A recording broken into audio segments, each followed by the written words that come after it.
Hi, this is Heidi, episode 95, What Confidence Looks Like.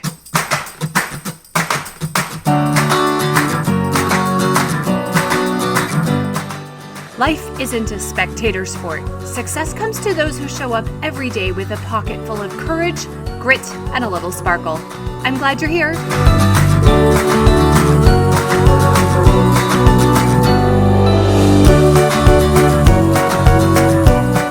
Hello, how are you, family and friends? Thanks for the comments and messages from those of you who have joined Lighten Up. If you want to hear more about this, listen to episode 94, which gives you more details on this private group for mothers of teenagers who want to gain confidence. They want to worry less. They want to have less physical weight. This month, our masterclass and coaching calls are focused on creating calm or relaxation regardless of how people around us are feeling and acting.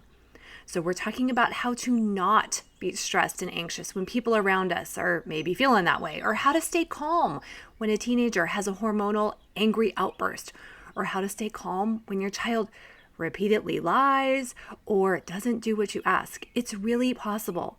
And by doing this, we feel better and we allow space for more connection with those around us.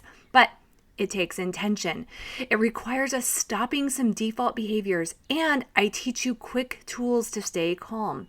Okay, in today's episode, I want to actually focus on actions. I want to focus on what confidence looks like, which I know is a bit of a pivot from a lot of my episodes where I teach you and we dig into what we think and feel, the energy we carry into the world. But sometimes we can't get traction. In fact, many times we can't start identifying our thinking first when we want to make changes. But we can identify, I don't like when I act this way or react this way. And maybe we think, I want to be more like this person. I want to act this way this person shows up. So we can see the action. And I hear clients say, I don't want to be talking to my spouse this way, or I don't like how I react when my neighbor says this to me, or I want to be able to tell this person this or say no when I'm asked to do this, or I want to hold firm on my consequences with my children. And in those cases, I like to start first with the action. If I'm feeling insecure about a situation and I want to feel confident and show up confidently, I ask, well, what does confidence look like here? Then curiously, I identify what I'd be doing or saying, what I think other people who think are feeling confident, what would they do or say, or maybe not do or say. I figure that out, then I figure out what I would need to then think or feel so I could show up that way. Okay, let's go through tons of examples so you can see how this works and use it yourself. The first example is pretty timely since a lot of us are re-emerging from going to places in public. Maybe we're seeing people that we haven't seen in a while. I find I'm back seeing a lot of people that maybe I'm acquaintances with and people that maybe I didn't keep up with over the last year. And since things were canceled, we didn't bump into each other with our usual pleasantries. So what does confidence look like when we see someone we know? Confidence looks like making eye contact, smiling, saying hi, stopping to catch up if you have time, or your relationship was one that involved that before. Confidence is asking questions about this person and making positive and genuine comments about yourself or your family. And there could be more depending on who the person is, but you get the point. So to feel secure and confident in this situation, we need to be thinking, I'm happy to see this person, or I wonder how they're doing. And some subconscious thoughts here are, this person thinks I'm a friend, or of course this person is glad to see me too. Do you see our thoughts are either anchored in positive thoughts about this person or positive thoughts about ourselves? Confidence isn't worried about what this person thinks about us, how our hair has grayed over the year, or we're comparing. Confidence is willing to endure the discomfort of some of those initial conversations. See, confidence isn't the absence of discomfort. Confidence is actually knowing you can handle discomfort and you're willing to let the other person manage their own thoughts and emotions. Insecurity in these situations would look like shoulders hunched, not making eye contact, avoiding people, maybe mumbling or making apologies for yourself or your family for how you're showing up. When you can ask yourself how each of these emotions shows up and when you can decide which you want to be, you'll even just be able to practice those actions until they're part of who you are. Each time you do it, you're voting for you being a confident person. So what if we're going to an event or even just going into a room where we don't know people or joining a committee with other people that you've seen but you've never met? What does confidence look like here? For this situation, I can't help but bring up the example of my 14-year-old daughter, Abby. She's a very confident young woman, and I absolutely love it. From a very young age, she made friends everywhere, and I mean everywhere. Museums, pools, and beaches, anywhere. She came home from the first day of school with multiple best friends. We'd make friends everywhere and have play dates, even if we were just visiting places, and it was all initiated by her. So years later, I was giving a lesson at church and I wanted to include her example and replayed many of these situations in my mind. What exactly did she do? How do people make friends? And in every single situation, Abby was willing to initiate conversations. She was willing to approach other kids and ask to join their game, or she'd invite other kids to join her. She shared her toys and she opened her circle to invite others. She didn't wait for anyone to invite her. I don't think it even crosses her mind that people wouldn't like her or wouldn't want to play with her. And all of those actions are available to us when we're approaching a new group of people. It's our first day of work. We move to a new neighborhood or anything. Confidence looks like being the first one to introduce ourselves and not needing other people to start conversations. Confidence looks like smiling and sitting as if you were part of the group, not hanging back as if you don't belong. Confidence looks like opening your circle and sharing what you have, like Abby did. Confidence looks like asking for someone else's number and asking if they'd like to meet for coffee or Diet Coke dates sometime. Confidence looks like inviting someone that you aren't sure will accept the invitation and being okay with whatever their answer is. If someone says no, confidence says, it's okay, hopefully next time. Confidence does not say, oh, I thought you'd have other plans, or I know you don't hang out with my crowd, or some other seemingly funny but laced with insecurity comment. People don't want to be perceived as better than us or worse than us. Remember, confidence goes into a room and doesn't need to compare themselves with anyone. It's arrogance that's seeking external validation and ranking. Confidence knows we like ourselves, and that's the like that matters most. Just like what I imagine my daughter thinking, and maybe she was or she wasn't. I'm just imagining because of the things she would say.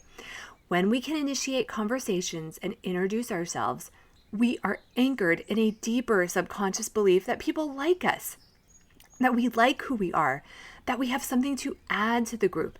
And confidence isn't dependent on another person's approval or liking us. Now, can we sometimes be offended or hurt momentarily if people are rude or such? Of course, but confidence quickly reminds our lower brain that those comments aren't a reflection of us. They're a reflection of the person saying those comments. And confidence then wants to exude love to that person. Now think of a situation where you either made a mistake or you realize you handled something in a way that you wish you hadn't, or a situation where you want to apologize. Confidence calls the person and addresses the situation as personally as possible. Maybe that's face-to-face or at least trying to have an actual conversation. Texting or emailing is a less confident way, but maybe it's a baby step for you to get to being able to handle the discomfort in your body of an in-person apology. Then when we apologize, which heavens knows I've had to do, confidence is taking full, and I mean full responsibility for my part, for my actions, for my reactions. So it doesn't look like, well, you made me do this, and you made me feel this, and you made me say this. That isn't confidence. Confidence takes full responsibility for our lane and then doesn't project judgment about the other person. Confidence in apologizing doesn't criticize the other person. It doesn't even sneakily try to place a little blame on the other person. Now, confidence also doesn't say things like, oh, I'm so dumb or so stupid, or I'm an awful person for doing this. That isn't confidence, because confidence loves the other person and we love ourselves. So we explain what we need to, which is usually hard enough. Then we allow the uncertainty of how the other person may react. Confidence is being able to hear whatever they say and stay anchored in not getting offended, making eye contact, and not bringing past stories or past baggage into the situation. A while ago, I needed to apologize for a misunderstanding with a friend, and I totally visualized what confidence would look like, what I thought someone in that situation would say. I knew it would involve some discomfort, but I knew confidence was willing to feel the discomfort and also be vulnerable and transparent, but not in an insecure way. It was one of the best conversations with real openness and love, and has opened a pathway for a closer relationship. I know for sure it wouldn't be that way without me being willing to in person step up and start with my genuine apology. Now, let's say you've been invited to a big or significant event and you need to decline. What does confidence look like here? It could look different depending on details. If you were invited in person, you'll want to call and decline in a way that shows you respect the other person. Sending word through a mutual friend that you can't go isn't what confidence looks like. Telling your mother to tell your niece that you're all tied up for her milestone birthday isn't what confidence looks like.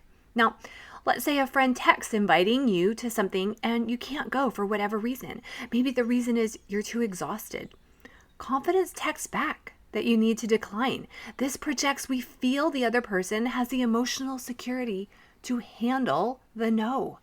Remember, confidence isn't grounded in people pleasing, which is a social form of lying. And you choose in each situation with the person and the event. But confidence does not over-explain. When I see too much over-explaining, it sends a signal the other person's trying to convince me or wants to manipulate my emotions. Another situation, what does confidence look like when we need to tell vendors that we aren't going to choose their bid, or maybe we need to clarify important points or stick up for ourselves in a negotiation situation? What does confidence look like?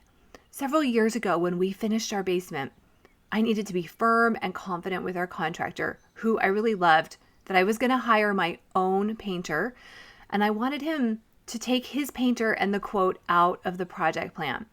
He pushed back professionally, but I stood my ground in a very nice, yet quietly confident way. I projected to him that I had confidence he could do everything else, and also I had confidence he could handle the disappointment and rejection of his painter. Now, is there some discomfort in these conversations?